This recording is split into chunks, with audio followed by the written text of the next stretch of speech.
Good day everyone, God is good all the time God is good. Guys, this is Winfred B. Puspus ang lagi nagsasabing, ano mang hirap ang pagdaanan natin dito sa mundo, mananatiling mabuti ang Diyos. Guys, nandito tayo ngayon sa releasing area.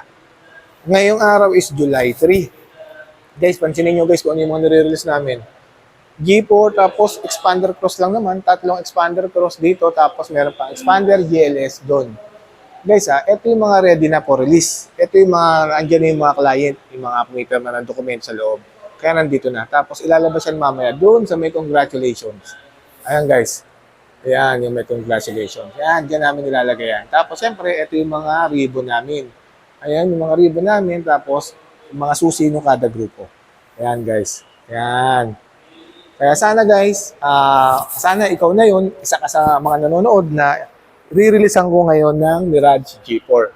Guys banggitin ko lang uli, banggitin ko lang na effective uli yung promo natin na 40,000 kapag ka naglabas tayo ng Mirage G4, meron kasamang 40,000 na fuel subsidy. Tapos, meron ka pang 2 years PMS. Guys, sa mga makakapanood po nito, kahit tawid dagat po kayo, kahit nasa pong probinsya kayo, meron po kayong 2 years PMS kasi nationwide po yun. Promo po kasi yun ni Planta. So, yung 2 years PMS na libre, hindi lang po yung langis. Kasama po ron, hindi lang po yun yung labor. Kasama po dun pati po yung mga langis na nilalagay, pati po yung mga oil filter na pinapalit. Kasama po yun sa libre. Nationwide po yun kahit nasan po kayo rito sa parte ng Pilipinas. Meron po akong certificate na bibigay sa inyo na dadalhin nyo para kapatunayan na nagpapatunay na qualified kayo sa 3-2 years PMS. Guys, sobrang ganda ng promo. Isipin nyo guys, 40,000 na fuel subsidy. Tapos, 2 years PMS. Napakatipid nito sa gasolina. Guys, ang fuel consumption nitong Mirage G4 is 22 kilometer per liter. Sa isang litro na gagastusin mo, 22 kilometer yung babiyahin mo. Guys, yung 22 kilometer guys, from here to Manila, dito from here to Manila siguro 22 kilometer hanggang Bukawi. Siguro hanggang Bulacan.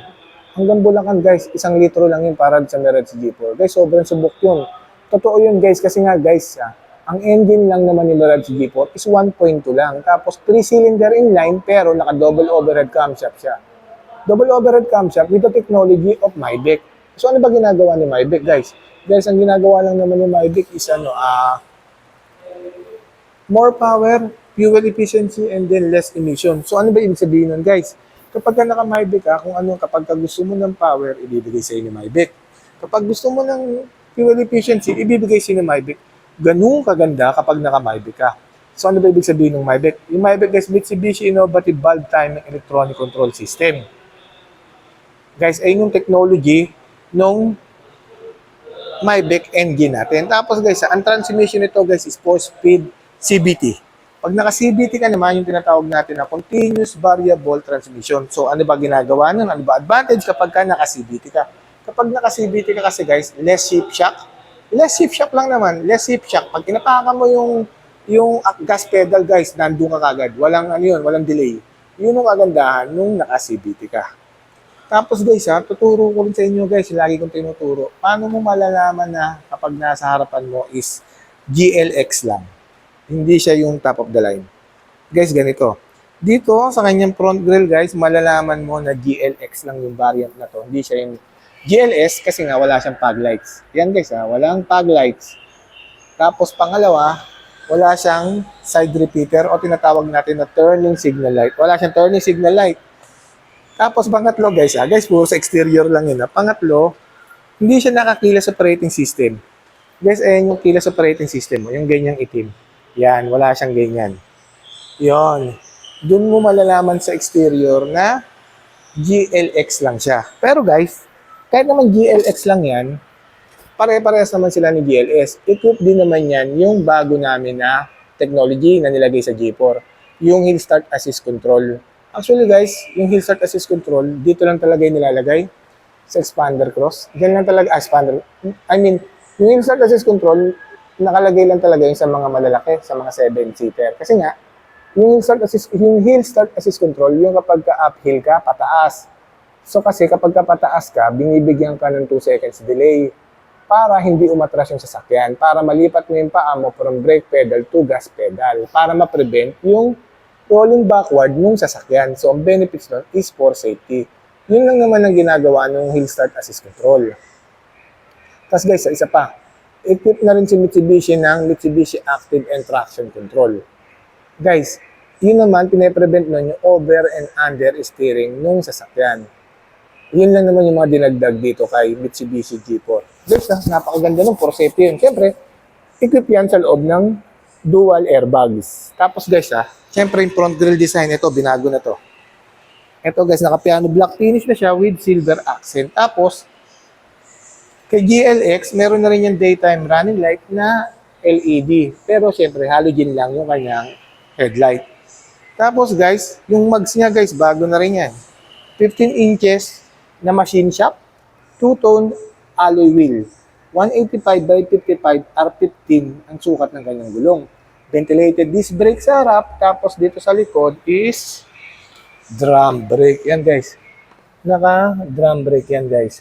Pero guys, ang kagandahan naman din dito kay Mitsubishi Mirage G4 is equip siya sa kanyang suspension guys. Naka MacPherson strut yan. MacPherson strut, coil spring with stabilizer bar. And then, sa harap yan guys, tapos sa likod, naka torsion beam yan. Guys konting review lang. Yung MacPherson strut guys na suspension, actually guys, galing pa sa Subaru yun. Kaya napakaganda ng rides yung Mirage G4. Ulitin ko lang guys yung MacPherson strut na suspension galing yung sa Subaru. Guys, alam niyo naman yung Subaru. Sobrang sobrang isa sa mga one of the biggest car. Alam niyo na, yung biggest brand car dito sa Pilipinas. Napakasarap gamitin kasi nga napakaganda ng ride. Yun guys. Yun lang naman meron dito si Mirage G4. Pero guys ulitin ko lang, banggitin ko na yung promo guys. Yung promo nito guys, 19 cash out. Actually hindi, 18. 18, kaya siyang 18 cash out. Tapos yung monthly niya guys, 15,000 monthly lang. Guys, based on 30% yan. Kasi hindi na nag-a-approve ang mga bangko ng 20%. Ngayon, kung merong magtatanong sa akin, sir, wala na ba yung zero down? Guys, yung zero down kasi based on 20%. Pero kasi guys, hindi na nag-a-approve yung bangko ng based on 20%. Kasi po, marami pong inaprubahan si bangko. Sobrang dami po kasi ng kumuha ng G4 namin kasi nga po napakaganda ng unit, napakatipid sa gasolina. Tapos guys, napakaganda pa ng promo.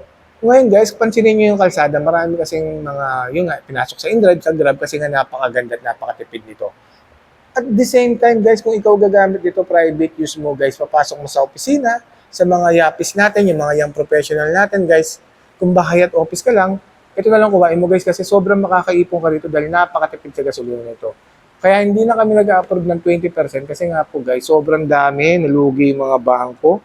Sobrang dami kumuha tapos hindi nakapagbayad ng kanilang mga monthly. Kasi nga, yung unang dahilan ng mga bangko, dahil nga based on 20%, in-house financing dati kami, nagbibigay kami ng zero down. Ngayon guys, hindi na. So wala kang pinangihinayangan yung mga tao kasi nga, zero down. After 2 months, meron pa kami pre 2 months dati. Pagkatapos ng 2 months o 100 days, wala na, hinahatak na. Pinahatak na ng mga bumibili. Kaya ngayon, hindi na nag-approve si bangko ng based on 20%. Kaya ngayon, ang ina-approve na lang ni bangko is based on 30%. Guys, ikutan lang natin yung Mirage G4, yung loob, para mapakita ko sa inyo, Pakita natin yung loob. Ayun guys, papakita ko sa inyo yung loob, para naman syempre, makita nyo. Pero guys, hindi na tayo papasok kasi syempre, puro listo. Papakita ko lang, i-view ko lang yan guys Guys equip naman siya guys ng dual airbags. Ayan lang yung loob niya. Di ba guys? Napakaluwag niyan guys. Saka napaka-komportable. Passenger guys. Ito, passenger. Ang luwag oh. Ayan, tignan nyo guys. Napaka-elegant look din naman ng Mirage G4. Being practical guys. Pamasok mo sa trabaho, sa office, private use, kahit naman family use. Guys, G4 pa rin ako guys Walang problema guys. Kahit sa probinsya kayo akit nito, kahit Baguio, kahit ilang beses ka pang bumalik guys, hindi mag-overheat yan. Subok na subok ng G4 guys. At magkano lang ang konsumo nito sa gasolina pag pumakit ka ng Baguio? Sobrang tipid nito. Ayan guys Tapos dito sa second row, ayan, pakita ko lang second row. Di ba yan guys, napakaluwag yan. Isipin mo nga kahit 4 pwede sumakay dyan Pero syempre, yung iba, 3 lang. Yan. Tapos may center armrest na siya. Tapos sa gitna, meron na rin siyang headrest. Dati wala yan. Ayan guys, kung nyo, ceiling kulay puti, di ba? Guys, sobrang ako kahit guys, yung promo namin ngayon guys, 19,000 down payment. Meron kang tapos monthly mo 15,000 lang. Tapos meron ka pang 40,000 na fuel subsidy. Tapos meron ka pang free 2 years na PMS. Guys, sobrang jackpot nyo rito sa promo nito. Sobrang jackpot nyo rito sa promo. Ayan guys nandyan yung contact name ko with my contact number. Just feel free to inquire guys. Kung ano yung mga katanungan nyo, madali lang po kausap. Just feel free to inquire guys.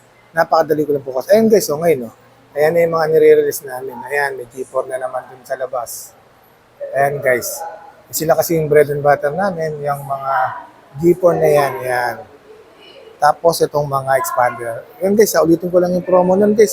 Yung promo ng Mirat G4 is 19,000 cash out, 15,000 monthly, tapos meron ka pang 40,000 fuel subsidy, tapos meron ka pang 2 years PMS.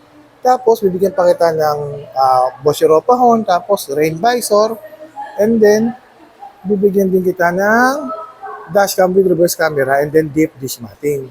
Yan guys, napakadali ko lang po kausap. Just feel free to inquire. Nandiyan po yung contact nito with my contact number. Yan guys. Once again, this is Winfred V. Puspos, ang laging nagsasabing anumang hirap ang pagdaanan natin dito sa mundo, mananatiling mabuti ang Diyos. Maraming salamat po. God bless everyone. Thank you po.